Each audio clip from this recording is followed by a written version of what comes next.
trazer um pouquinho do calor humano, que nós estamos precisando muito de um olhar para o outro, não é? De percebermos mais o outro.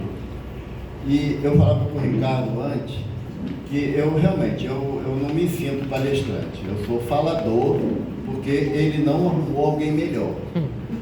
A culpa é dele, não é minha. Porque eu falei para ele aqui baixinho que tem Divaldo Pereira Franco, que é admirado por todos nós, não só pela sua eloquência, mas pelo trabalho mesmo de caridade que ele faz ao longo dos seus 95 anos.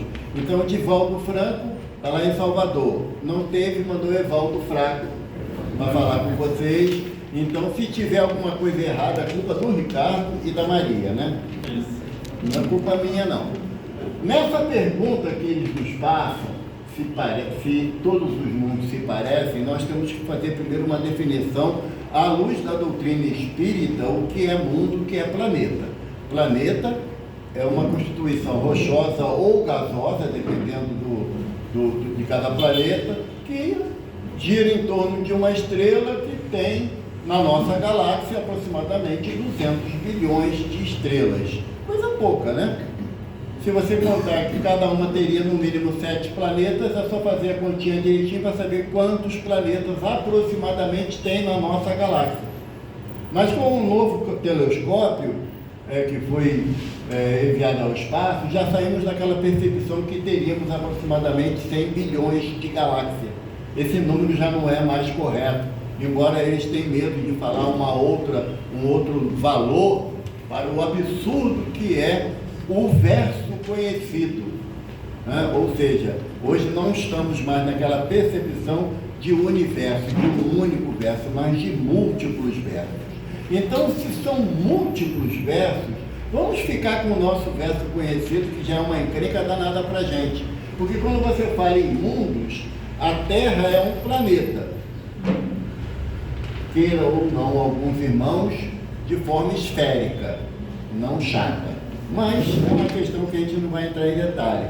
Mas o nosso planeta, ele é circundado nessa forma que nós conhecemos. Agora, o mundo já é diferente.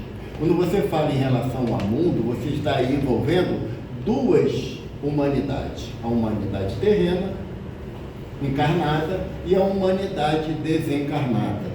Um dos princípios básicos da doutrina espírita é, primeiro, que Deus é único. Ponto facultativo. Não há discussão sobre isso, embora respeitemos todas as outras opiniões. Mas a doutrina estabelece essa unicidade de Deus baseada na própria palavra do Cristo, não é?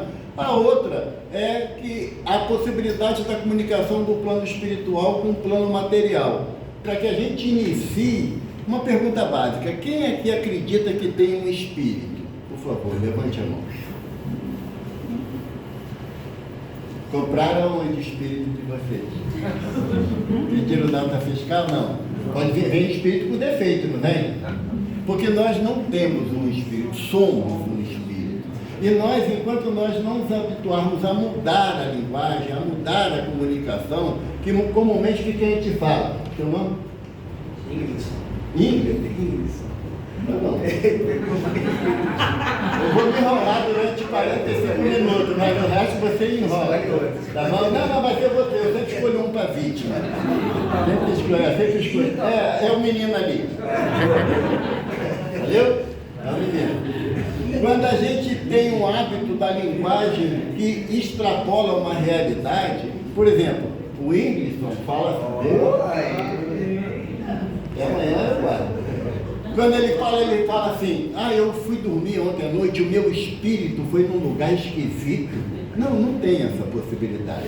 A nossa consciência somos nós, espíritos imortais, princípio inteligente do universo, e iremos, como viemos de várias jornadas, também iremos para outras tantas jornadas, que é mais um postulado da doutrina espírita, que é a anterioridade da vida e a continuidade permanente da vida.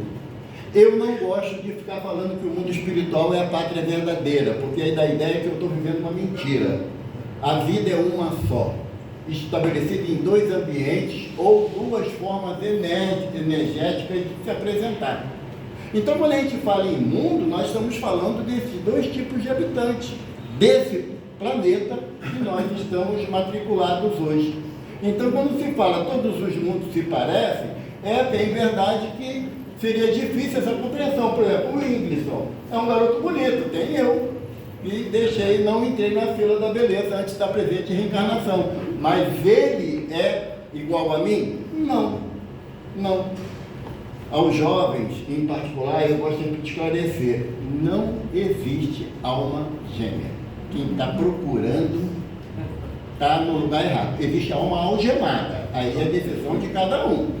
Tá? Quando você tem aquela relação que não é salutar, você se algema a uma situação que ele vai lhe trazer todos os tipos de dissabores tão comuns na vida cotidiana.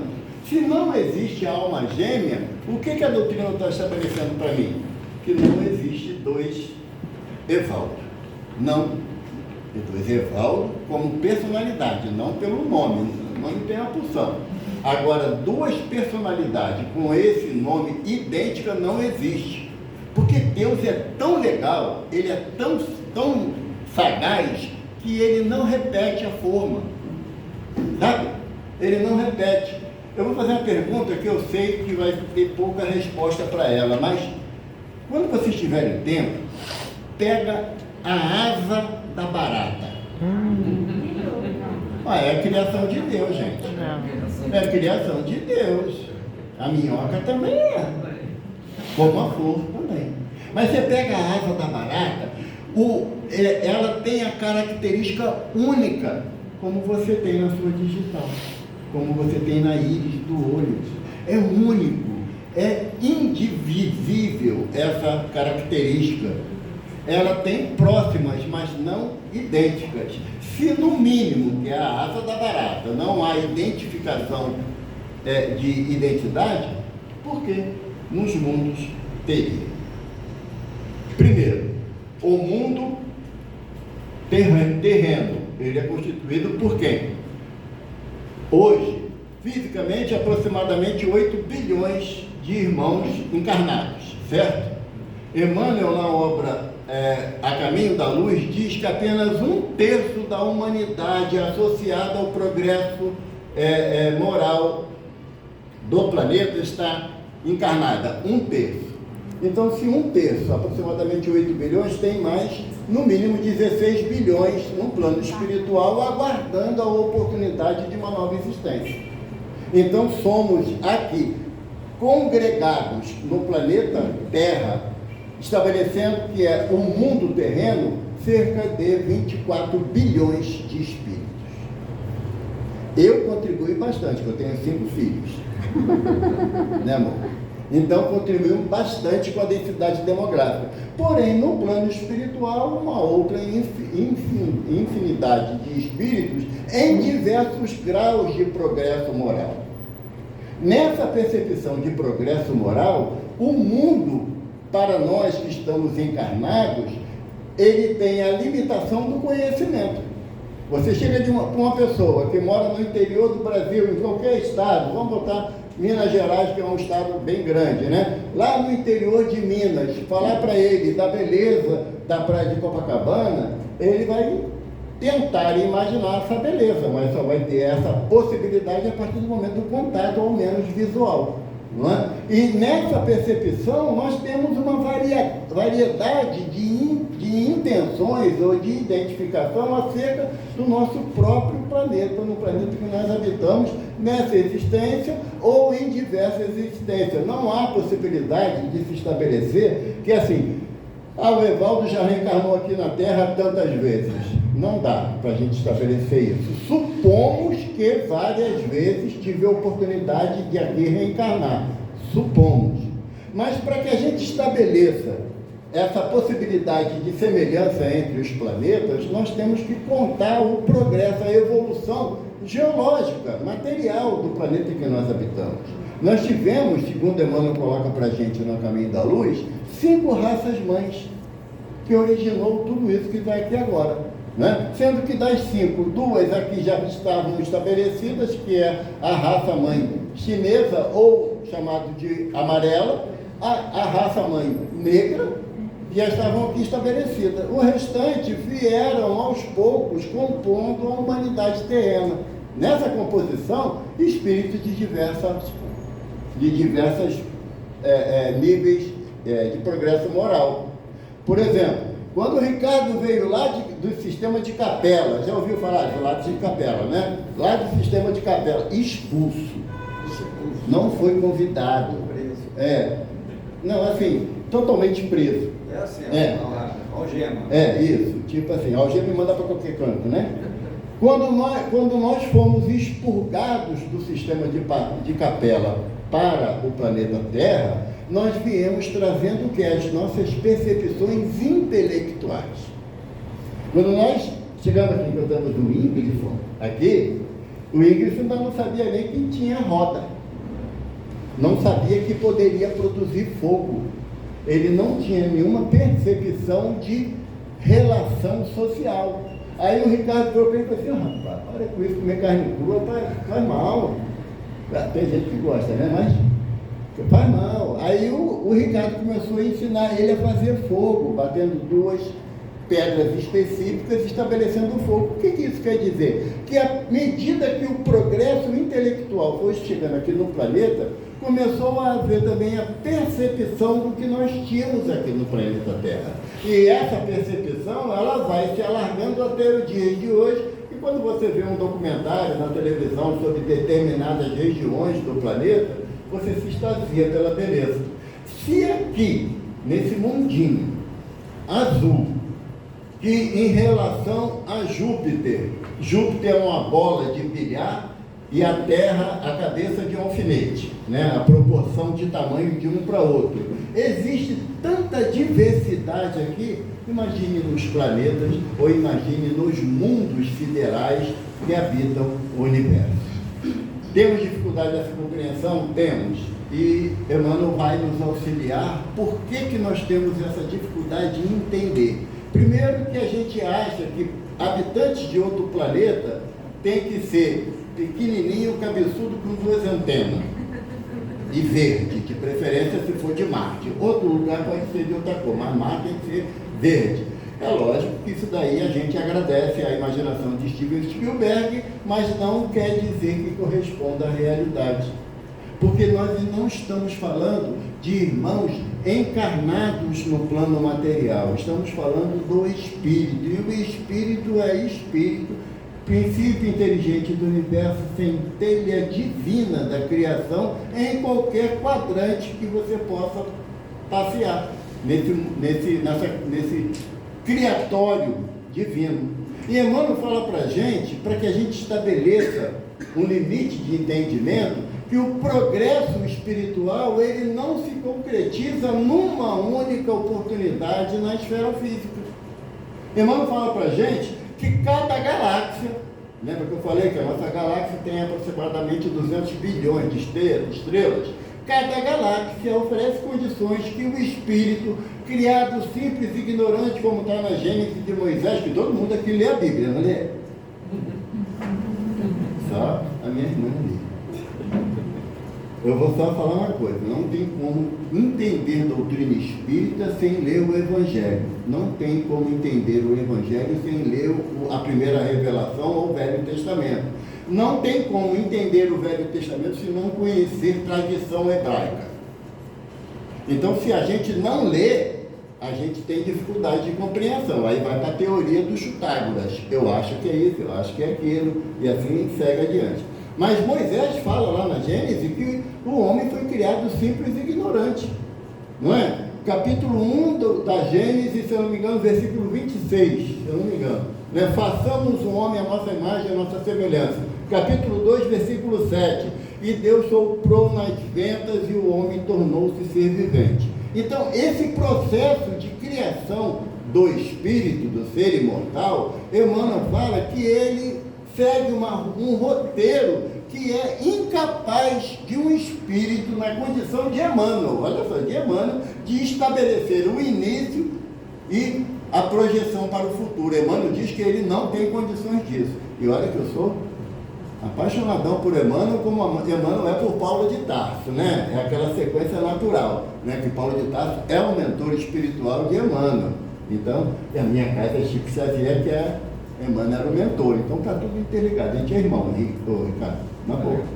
E Emmanuel então fala nesse processo de progresso, a princípio infinito, pelo nosso nível de compreensão, se estabelece num único planeta, nós teríamos incapacitados de entender, de ter um entendimento mais avantajado sobre essa questão da progressão dos planetas. Cada planeta tem a sua particularidade e tem a sua objetividade. Aqui na Terra, como eu brinquei com o Ricardo há pouco, nós somos conhecidos no nosso sistema solar como um planeta, escola e, por vezes, presídio. Chico uma vez pergunta a Emmanuel, como podemos definir o criminoso? Aí Emmanuel fala assim, somos todos nós quando descobertos. Porque há crimes que não estão tipificados na lei humana, mas estão enquadrados na lei divina, né? E dependendo da qualidade dos nossos pensamentos, palavras e atos, vão estabelecer que tipo de mundo que nós habitamos. Aí o pessoal fala assim, eita mundinho difícil essa planeta Terra, né? Graças a Deus, porque a Terra, todos os planetas têm uma progressão de evolução também, como nós temos. Lembra lá, Livro dos Espíritos, pergunta 100, escala espírita, 3 ordens que Kardec ali nomina, não como sendo rigorosa, mas como sendo apenas uma forma de a gente identificar. A terceira ordem, espíritos imperfeitos. Segunda ordem, espíritos superiores. E primeira ordem, espírito puro. Não tenho a mínima ideia do que seja espírito puro. Não tenho. Espírito superior a gente ainda imagina, pode dar um chutinho de vez em quando. Agora, espírito inferior, parceiro, estamos juntos, a vida é nossa. Por quê? Tem dúvida se você é um espírito inferior ou um espírito superior? Tem uma regrinha básica para isso. Pensa em 3 pessoas que você não gosta. Não é que tem o que odeie, não. Não vale sogra, sogro nem cunhado. Não, não pode. Não, eu li teu pensamento, eu sou médico, meu filho, eu li teu pensamento. 3 pessoas que você não gosta, tá legal? Tem gente que já está no 30º, só 3. Agora, pensa em 5 pessoas que você gosta. Conseguiu? Se você conseguiu pensar em uma pessoa que você não gosta, você já é um espírito inferior. E está num plano de prova e expiação. Bem-vindo à casa do papai. Tá bom? Por quê? Porque Kardec fala que, acho que na 106 ou 107, eu anotei aqui para não esquecer. Na 101, ele diz que os espíritos inferiores, característica geral dos espíritos inferiores, predominância da matéria sobre o espírito. Ou seja, eu ainda valorizo muito o corpo físico em detrimento das minhas conquistas morais, espirituais. Tá bom? Eu estou falando eu porque sou eu mesmo, não é figura de linguagem não, ainda. E eu ainda consigo reter o ressentimento, a mágoa, a inveja. Ainda consigo reter isso em mim. Então é uma característica do espírito, da terceira ordem, o espírito imperfeito. Os espíritos superiores, Kardec diz que eles são os espíritos que têm propensão ao bem, já querem o bem, já identificam o bem como um meio de sobrevivência adequado à lei, ao Evangelho de Jesus.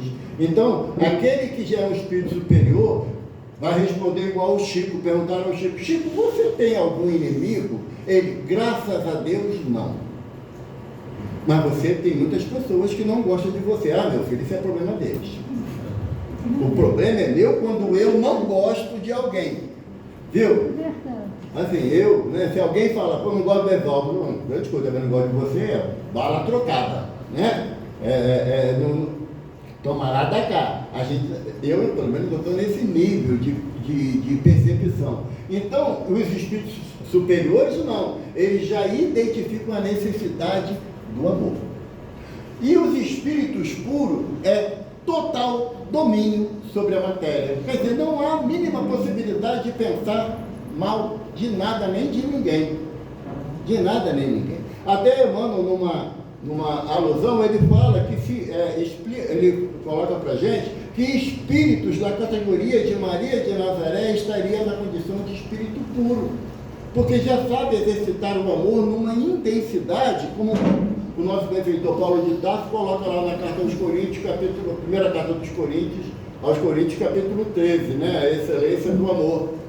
Agora, aí, quando a gente pega a Revista Espírita de 1868, se eu não me engano, lá de fevereiro, Lacordaire fala para a gente que quando o espírito alcança o nível de espírito puro, ele é convidado pelo Criador do Universo a estabelecer uma nova jornada para se tornar Cristo.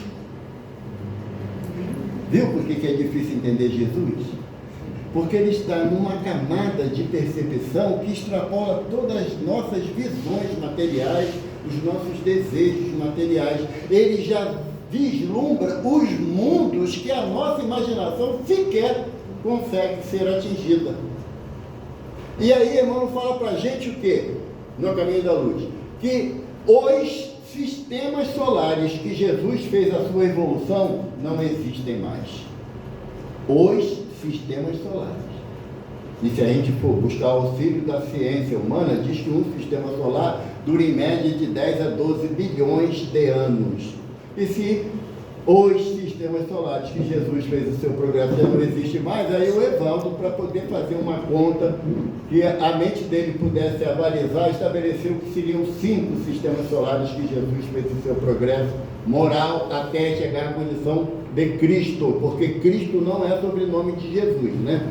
Jesus Cristo, não é sobrenome, Cristo é a condição desse espírito de tamanho e envergadura. O nome, a personalidade que ele habitou aqui é de Jesus, tá bom? Então eu estabeleci que seriam 5 sistemas solares e numa conta de chegar 12 bilhões de anos vezes 5, 60 bilhões de anos. Então, de Jesus para sair de Evaldo até ele, onde ele está, 60 bilhões de anos. Para ajudar, seu nome? Cláudio. Cláudio. Mas não dá, né? Eu acho que é pessoal isso. Não vou olhar mais para você também, não. Para que o Cal possa compreender, André Luiz, no livro Evolução em Dois Mundos, ele diz que o princípio espiritual, ele vai numa ascendente, sai das mãos divinas do Pai pela ação da sua vontade, não é? E começa o seu desenvolvimento no mineral, no vegetal, no animal e no hominal. Né? Como o Leon Denis fala para a gente, né, de uma forma muito poética e bonita, que o homem dorme no mineral, sonha no vegetal, se agita no animal e desperta no hominal. É o progresso do princípio, é a evolução do princípio espiritual. E André Luiz fala para a gente que da condição intermediária entre o mineral e entre o vegetal e o animal, que são os seres unicelulares, até a condição hominal é em média 3 bilhões de anos. Para você fazer esse progresso, essa evolução de princípio espiritual. Gente, nós nunca fomos cachorrinho, nem gatinho, nem passarinho, nem árvore, tá? Porque a nossa condição de espíritos, ela não é uma progressão de situações que estabelecemos no reino vegetal ou animal. Não, são aquisições de experiências, tá bom? Então, André Luiz fala que leva em média 3 bilhões, não, 3 bilhões não, está aumentando, é muito tempo. É 1,5 bilhão de anos que o princípio espiritual estagia no reino vegetal, animal, até o reino hominal. E ele, então, para sair lá de ameba, aquele ser unicelular, até o Homo sapiens sapiens, que somos nós, 1,5 bilhão de anos. Jesus vai chegar a Cristo, quanto tempo que eu falei? 60 bilhões de anos. Nós estamos mais perto da ameba ou de Jesus? Bem-vindo a um plano de prova e expiação. Essa realidade faz com que nós estabeleçamos uma compreensão do mundo que nós habitamos. Agora, os outros mundos que se estão aí espalhados pelo universo, podemos supor como são, em virtude de alguns entendimentos que, por mensagens mediúnicas que nos chegam. Uma delas é da nossa benfeitora Maria João de Deus, mãe biológica de Chico Xavier, que desencarnou, a gente conhece a história, em 1915, Chico tinha 5 anos de idade, e em 1935 ela dita a primeira obra sobre relação com o mundo, do mundo espiritual, com o mundo material, através do Chico, num livro chamado Cartas de uma Morta. Nesse livro, é um livro fininho, com mensagens curtas, facinho de ler. Quem não conhece, eu acho que deve ter, se não tiver na biblioteca da casa, mas é um livro, você acha em PDF na internet também, e não é proibido, não é pirataria, é em sites autorizados.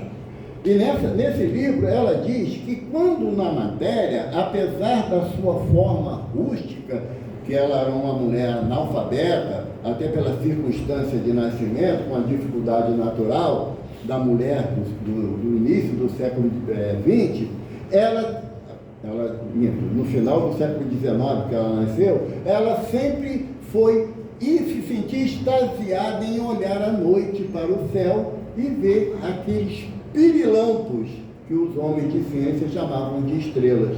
E quando ela se percebe no plano espiritual, já com a sua consciência estabelecida, ela demonstra o desejo de conhecer o planeta Saturno. E ela relata alguns aspectos de Saturno que, sem brincadeira, quando a gente lê Nosso Lar já fica doido para conhecer, né? Quem que quer ir para Nosso Lar?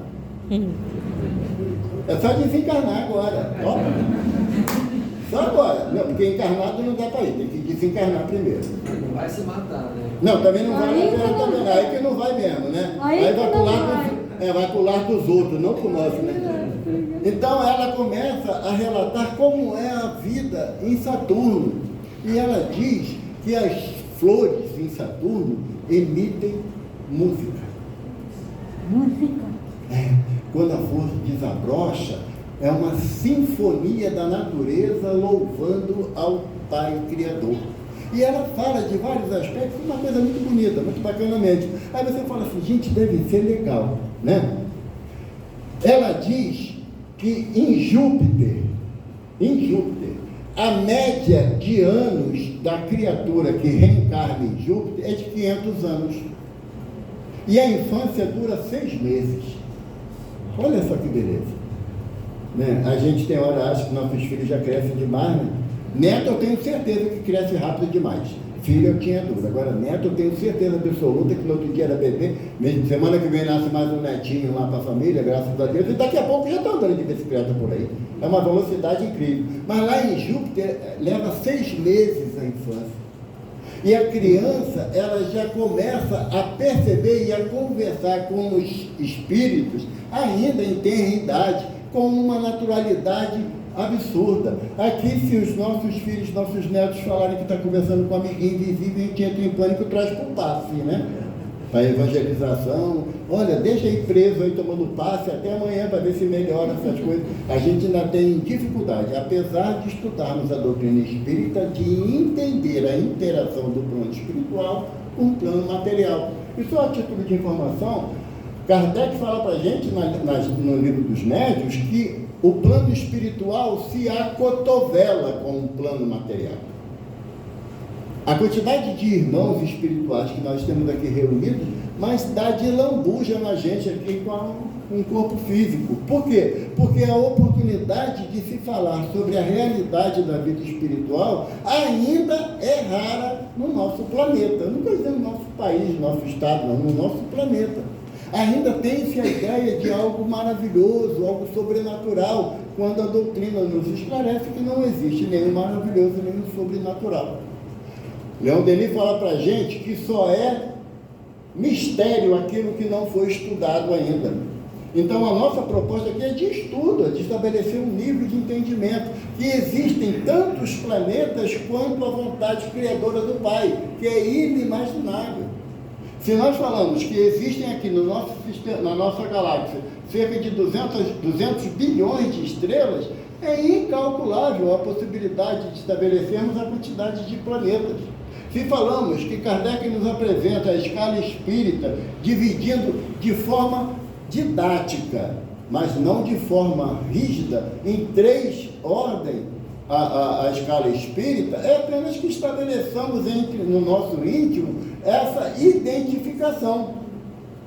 Por quê? Porque nós sabemos que os espíritos que já passaram aqui pela Terra e tantos outros que aqui estão encarnados têm possibilidades infinitas de progressão, de caminhar.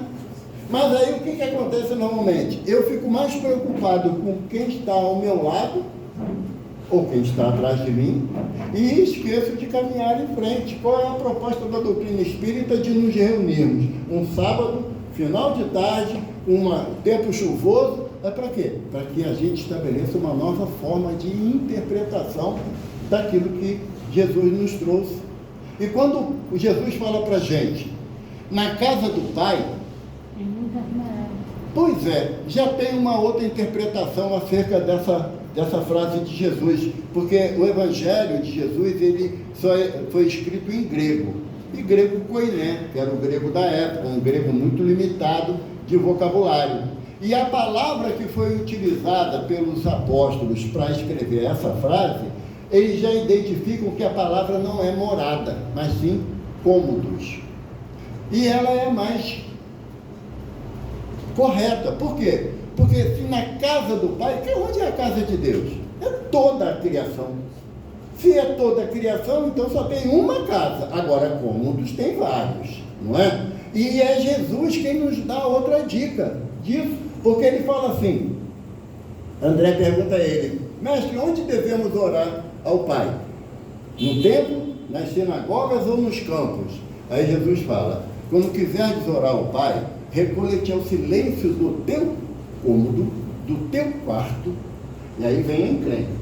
O Pai que vem em segredo, já pararam para pensar nisso?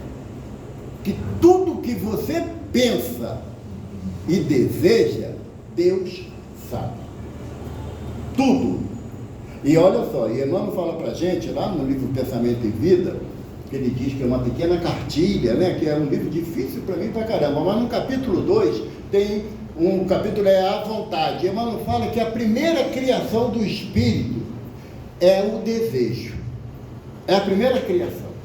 Então, quando eu começo a analisar os meus desejos, eu compreendo por que eu ainda estou num plano de prova e expiação, porque o meu desejo não é comumente a prática do bem. Existem outras variantes do meu desejo inicial. Então, o meu desejo, que é a primeira ação do espírito, ele é revestido pelo meu pensamento.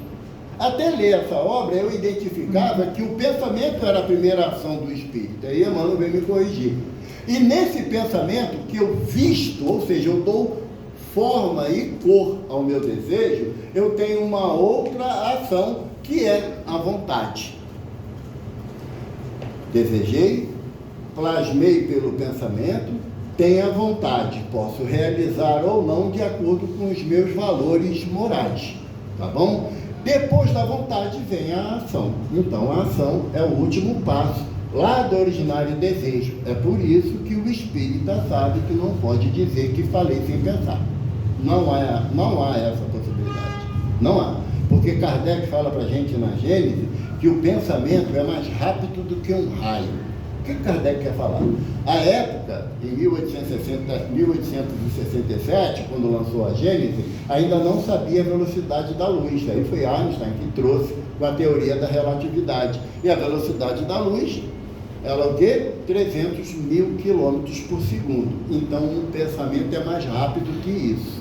É por isso que a gente se encrenca. É por isso que a gente não consegue sair de um plano de prova e expiação com a rapidez como a gente acha que basta vir na casa espírita, tomar passe, beber água fluidificada, assistir uma reunião de estudo, está tudo resolvido, estou com a vida garantida. Próxima parada, nosso lar.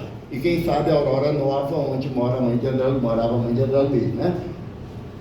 Sinto dizer, perco a esperança. Porque o que nós viemos fazer na casa espírita é estudar a doutrina espírita. Agora, a prática disso é na minha casa, é no meu emprego, é na minha faculdade, é na vida social, é na fila do metrô, é na fila do mercado, é na fila do banco, é quando o sinal abre, o cara da frente não sai, porque ele está de cabeça baixa olhando o celular, né? Aí você vai meter a mão na buzina, aí você lembra que você é espírito, e meu filho, vai na paz de Deus, que nosso Deus. Eu uso uma tática, eu e minha esposa, a gente usa uma tática, quando alguém faz isso, ou então alguém me corta, né? Naquela forma muito agressiva, até vai fazer o culto no lar, tá atrasado para chegar em casa, por isso que ele está com pressa assim. É a única forma que eu tenho para não entrar na vibração negativa daquele irmão que ainda me incomoda.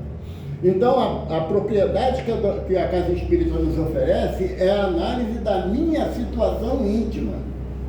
Não adianta eu querer saber se está com o cabelo cortado, pintou, não pintou, passou esmalte, não adianta, isso aí é irrelevante. Porque o que vai valer na realidade é quando você está na tua atividade diária, aonde que a doutrina espírita entra nisso. Aí vai fazer diferença qual mundo que você habita e qual que você vai habitar. Tem um alerta para todos nós. Não é garantia de que nós vamos permanecer aqui. Porque Jesus fala que bem-aventurados os mansos, pois herdarão a terra. Eu já estou preocupado comigo, porque a mansuetude é um sentimento íntimo para todas as situações, e não apenas para aquela que eu acho legal ser manso, né? Quando a minha esposa manda fazer alguma coisa, eu faço porque eu sou manso. Não é isso. Não é isso. É quando ela sai de perto, eu não reclamo do que ela me pediu. Então, a mansuetude é uma aquisição do espírito, do ser imortal. E nessa aquisição, eu fui buscar ajuda lá no Evangelho, lá no capítulo 11 do Evangelho, amai uns aos outros, né? Eu anotei aqui para não esquecer, porque eu acho lindo isso. Que está lá no capítulo 11, amar ao próximo como a si mesmo, instrução dos espíritos, a lei do amor. É um trecho inicial de Lázaro, do benfeitor Lázaro, aquele Lázaro que Jesus tirou lá do túmulo, que hoje já há uma análise de que é uma simbologia que Jesus usou ali, naquela chamada ressurreição de Lázaro, é uma simbologia, porque Lázaro, qualquer semelhança com o Evaldo, não é ocasional. Lázaro, ele só vivia para o plano material, para as coisas materiais. Lázaro, ele era detentor de um grande mercado de tingimento de tecido. E Betânia, que ficava a caminho de Jerusalém, todas as caravanas que iam para Jerusalém tinham que passar em Betânia. Então, o que fazia com os tecidos que traziam das regiões mais remotas, da Síria e tudo mais? Eles passavam lá para Lázaro tingir aqueles tecidos e terem um valor mais agregado à sua peça. Lembra da parábola do outro Lázaro, né? Aquele do chaguento, né? Que Jesus fala assim, e o rico se vestia de púrpura diariamente. Quer dizer, ele era tão rico que ele podia usar a roupa mais cara naquele momento. Lázaro era o responsável por esse tingimento, então tinha muita grana, mas ele não se entendia ainda com a observação do Evangelho de Jesus. Jesus chegava na casa de Lázaro, Lázaro fazia o quê? Marta, Maria, atende Jesus que eu estou ocupado, apesar de serem amigos. Então, na simbologia da morte de Lázaro, Jesus tira ele do túmulo das questões materiais para trazê-lo para as questões transcendentais do Espírito. Tanto que após a ressurreição, a chamada ressurreição, Lázaro abandonou todos os seus haveres materiais e foi divulgar o Evangelho, sendo assassinado na costa, no norte da África. Ele entendeu a mensagem de Jesus. Jesus, quando diz para ele, Lázaro, sai para fora, né, e desatai-o e deem o que comer, Jesus está falando o quê? Que o mais importante é você se movimentar, ter a boca livre para divulgar o Evangelho, mas também exemplificar, porque enquanto estiver atado pelas visões materiais da vida, achando que quando tiver lá para os seus 90 anos você vai pensar no plano espiritual, não é garantia nenhuma, tá? Não é garantia nenhuma. A hora do nosso chamado de retorno ao plano espiritual é apenas detenção, quem detém esse momento é Deus. Então não dá para a gente avaliar. E Lázaro, então nessa página, ele coloca assim: o amor resume a doutrina de Jesus inteira, visto que esse é o sentimento por excelência. Amor que Lázaro está falando não é o amor que eu tenho pela minha esposa, pelos meus filhos, pelos meus netos, meus amigos. Não. Esse amor aí, o grego, quando estabelece o termo amor, ele tem 3 entendimentos sobre amor. Ele tem um amor filo, que é o amor fraternal de amigos, o amor das convivências, o amor eros, que é o amor da sensualidade, do amizade também, mas com uma visão de troca. E o amor ágape. Não foi o padre Marcelo Rossi que inventou o amor ágape, tá bom? Está lá no grego isso. O amor ágape é aquele amor que transcende, pensou nele, não foi? O amor ágape é aquele que transcende toda a percepção do imediatismo. É aquele amor que para nós é fácil de identificar apenas no Cristo. Somente nele, que é um amor em excelência. Tem a passagem, depois que Jesus já expirou na cruz e depois ele se materializou, não ressuscitou não, tá, gente? Vamos mudar a nossa linguagem, né? Jesus se materializa para os discípulos em diversos momentos, e tem um momento onde Pedro, lá em Cafarnaum, Pedro vira para o André, seu irmão, e fala assim: eu vou pescar. André também voa, João também, Tiago e André foram pescar e ficaram a noite toda pescando. Ao amanhecer do dia, voltando para Cafarnaum, eles olham e tem um homem sentado à praia com uma fogueira. E aí André fala assim: Pedro, é um mestre. Aí Pedro fala: não, mestre, de novo aparecendo para a gente? O que é isso, André? Não, olha direito, é um mestre. Aí o evangelista, o Lucas fala em Atos dos Apóstolos que Pedro ata um pano à cintura, pois estava nu. Né? Olha detalhes, né, que são importantes a gente analisar, porque como eles tinham que mergulhar para soltar a rede, com roupa é mais difícil, então mergulhavam nus mesmo, era uma prática natural.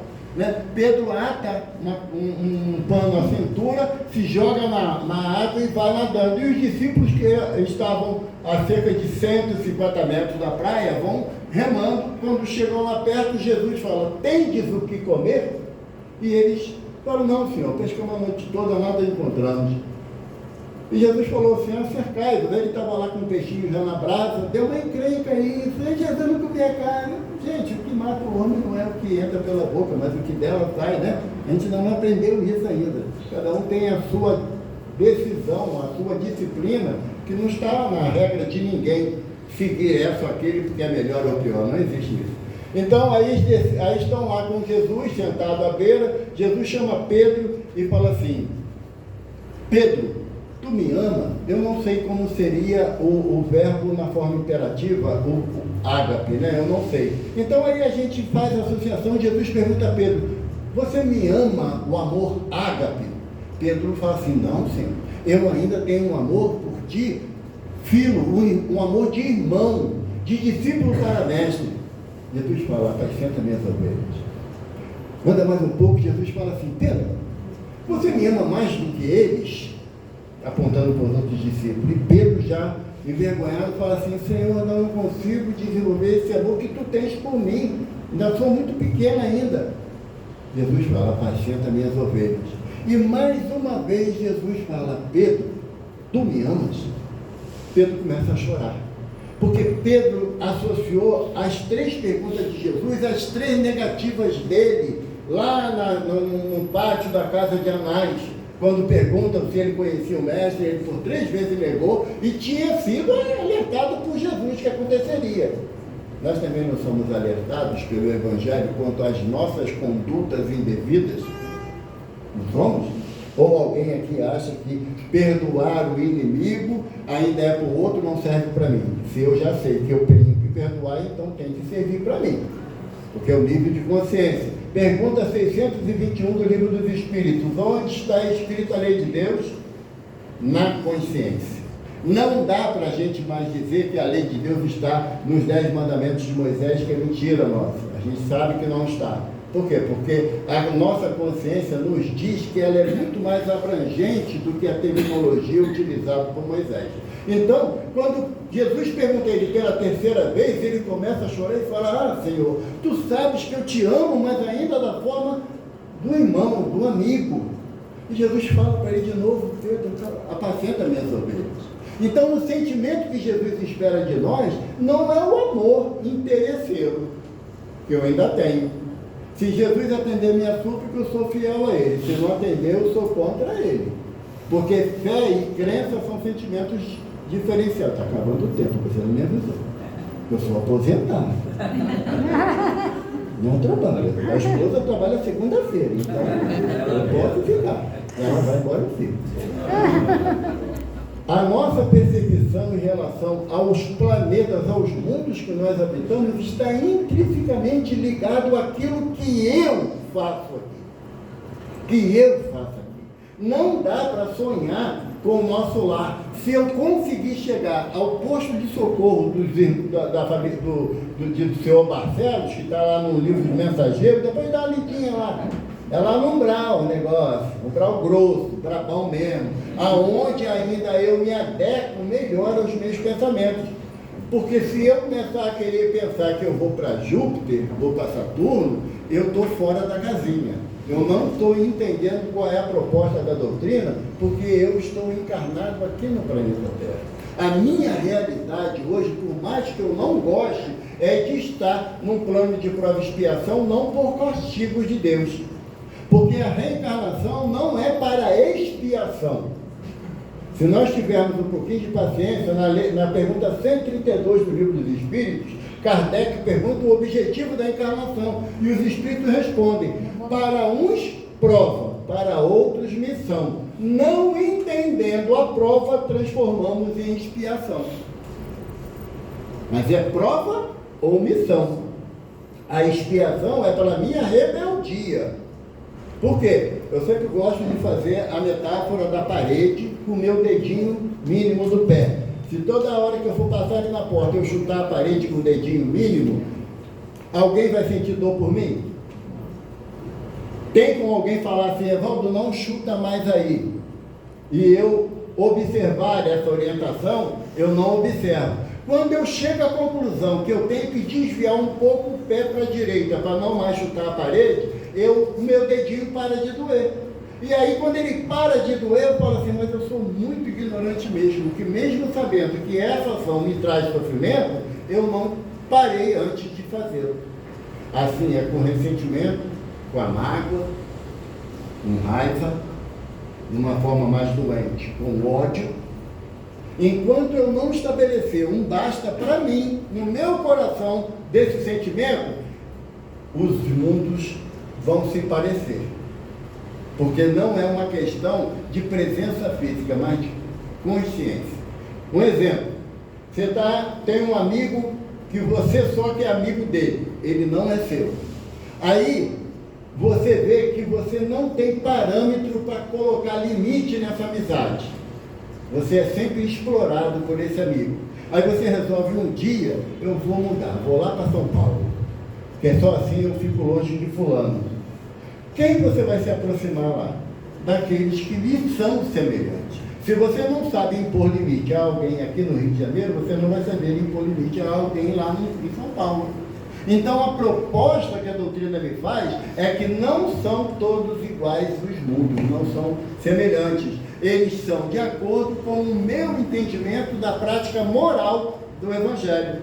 Porque quando a gente conseguir chegar lá em Saturno e ver a flor florir e ouvir a música que ela vai estabelecer, eu estarei lá porque eu identificarei aquilo como algo que é lindo, que é belo. Porque, só para terminar, Ricardo, imagina, Ricardo, você casado com uma pessoa igual a irmã Dulce, tá? E você sendo igual Chico Xavier, tá legal? Aí você fala assim, chega em casa e fala assim: oi, Dulce, tá pronto o almoço? não tive tempo. Ah, que coisa linda! Né? Que coisa linda! Ah, eu vou fazer almoço para você. Aí ela fala assim, eu não estou com fome. Ah, meu amor, então eu vou ficar sentado lá de você com fome também. O mundo de maior progresso é um mundo cheio de irmãs Dulce, cheio de irmãs de Madre Teresa de Calcutá, cheio de Chico Xavier, cheio de Emmanuel, Joana de Ângeles. Ainda não tem Evaldo. Não tem muitos Evaldos lá. Por quê? Porque o que estabelece a condição para eu habitar o outro planeta, mais evoluído do que a Terra, é eu mudar o meu entendimento, a minha identificação com o Evangelho de Jesus. Porque mesmo quando a gente chegar lá em Júpiter, sabe o que a gente vai estudar? O Evangelho de Jesus. Porque o Evangelho, Jesus nos trouxe do Pai Celestial e ele fala para os discípulos, tudo que eu ouvi do meu Pai, eu falei, ensinei a vocês. Já não vos chamo de servo, mas de amigos e irmãos. E se me amais, eu rogarei ao Pai e ele vos enviará um outro Consolador, que irá relembrar as minhas palavras e esclarecer aquilo que estava coberto por um véu, e ficará convosco por toda a eternidade. Já não podemos ainda almejar habitar um plano diferente do da Terra, Evaldo pelo menos, mas que pelo menos na próxima existência eu tenha alguma coisa de mudança íntima no meu coração, porque só assim eu farei jus a tanto amparo, de Paulo de Tarso até o Espírito que foi recentemente agregado aqui à casa, estarão cheios de vontade de nos ajudar, de a compreender que não existe outra opção senão a caridade, porque afinal é fora da caridade que não tem salvação. Graças a Deus. Obrigado, Valdo. Agradeço a você, a sua disponibilidade, da sua esposa também que está aqui conosco, né? Que a gente